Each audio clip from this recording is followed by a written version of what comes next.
जय श्री राम, जय हनुमान बाबा की। और मैं आज आपका फिर से स्वागत करता हूँ इस संपूर्ण सृष्टि ज्ञान चैनल में। और हम लोग आज बात करने जा रहे हैं कुष्मांडा देवी के स्वरूप के बारे में। इस वीडियो में बताएंगे कि इनका नाम कुष्मांडा क्यों पड़ा और माँ का स्वरूप कैसा है, माँ को क्या अच्छा लगता है, तो इसके बारे में आपको सब कुछ बताएंगे हम। तो चलिए शुरू करते हैं। शुरू करने से पहले जय श्री राम, जय हनुमान बाबा और कुष्मांडा माँ की जय। देखिए, कुष्मांडा जो है वो संस्कृत का शब्द है जिसका हिंदी में अर्थ है कुम्हड़, कुम्हड़ या कुम्हड़ा, जिसको हम लोग सफ़ेद पेठा भी कहते हैं। फिर बता दें आपको, देखिए कुष्मांडा संस्कृत का शब्द है जिसका हिंदी में अर्थ है कुम्हड़, कुम्हड़ या कुम्हड़ा कहते हैं कहीं कहीं, या सफ़ेद पेठा भी कहा जाता है। यह हरे रंग का होता है और इसको काटने पर अंदर सफ़ेद होता है। और पेठा जो हम लोग खाते हैं वो सफ़ेद पेठा इसी फल से बनता है। तो कुष्मांडा का अर्थ है कुम्हड़ा या सफ़ेद पेठा। अब माँ को कुम्हड़े या कुष्मांडा की बलि सबसे ज़्यादा पसंद है। मतलब कि अगर माँ के सामने ये कुम्हड़ा या पेठा या कुष्मांडा अगर काटा जाए तो ये माँ को बहुत पसंद है, इसलिए माँ को कुष्मांडा कहा गया है। देखिए, नवरात्र पूजन के चौथे दिन कुष्मांडा देवी के स्वरूप की पूजा की जाती है। इस दिन साधक का मन अनाहत चक्र में प्रविष्ट होता है। इसका मतलब ये होता है कि अगर आप इस दिन अनाहत चक्र का बीज मंत्र पढ़ेंगे और वहाँ पर ध्यान लगाएंगे अनाहत चक्र के ऊपर, तो उसमें कुछ न कुछ ऊर्जा ज़रूर आएगी। यह कहा जाता है कि जब सृष्टि का अस्तित्व नहीं था तब इन्हीं देवी ने ब्रह्मांड की रचना की थी। अब बात करते हैं माँ के निवास के बारे में कि माँ रहती कहाँ है। देखिए, माँ का निवास सूर्यमंडल के भीतर एक लोक में है। अब आप सोच सकते हैं कि सूर्य की गर्मी कौन बर्दाश्त कर सकता है।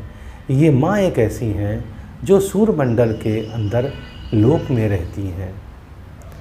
इसी कारण माँ के शरीर की कांति और प्रभा, कांति और प्रभा का मतलब होता है चमक।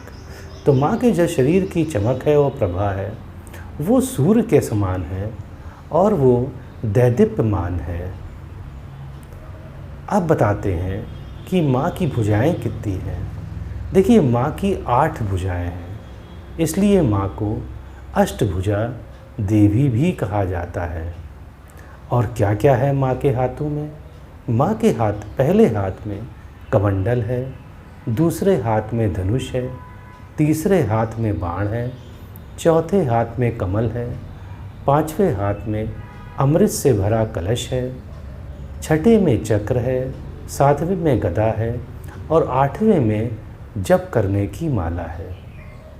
तो ये माँ के हाथों में 8 चीज़ें हैं, या 8 भुजाओं में ये चीज़ें हैं।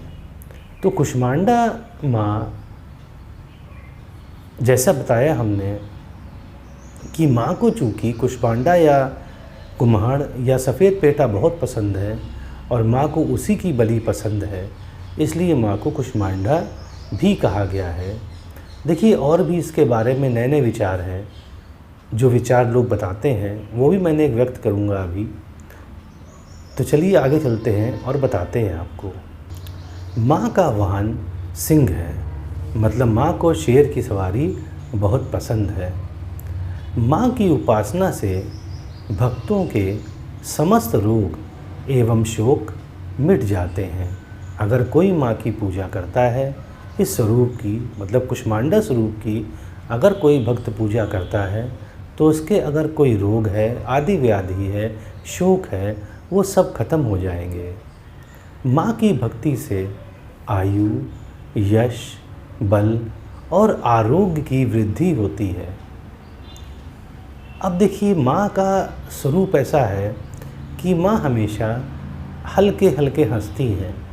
तो माँ की हंसी मंद है और हल्की हंसी है, और ये कहा जाता है कि माँ ने इसी मंद और हल्की हंसी से ब्रह्मांड को अंडा भी कहा जाता है, तो ब्रह्मांड को माँ ने बनाया अपनी मंद मंद हंसी से। नवरात्रि के चौथे दिन किसी बड़े माथे वाली तेजस्वी विवाहित स्त्री या महिला अगर आपके परिचय में है, तो उसे आप नवरात्रि के चौथे दिन अपने घर पे आमंत्रित करिए, उसे भोजन कराइए और उसे भोजन में दही, हलवा और मालपुआ ज़रूर दीजिए साथ में। इसके अलावा जब वो चलने लगे तो थोड़ा मेवे का प्रसाद जो माँ को अति प्रिय है और थोड़ा पेठा भी दें।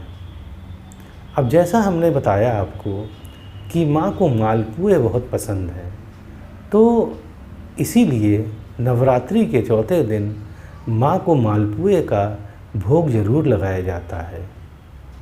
अच्छा, एक और बात है कि अगर आप माँ कुष्मांडा की पूजा करते हैं और अगर आपकी कुंडली में बुध ग्रह कमज़ोर है, तो बुध ग्रह मजबूत होता है।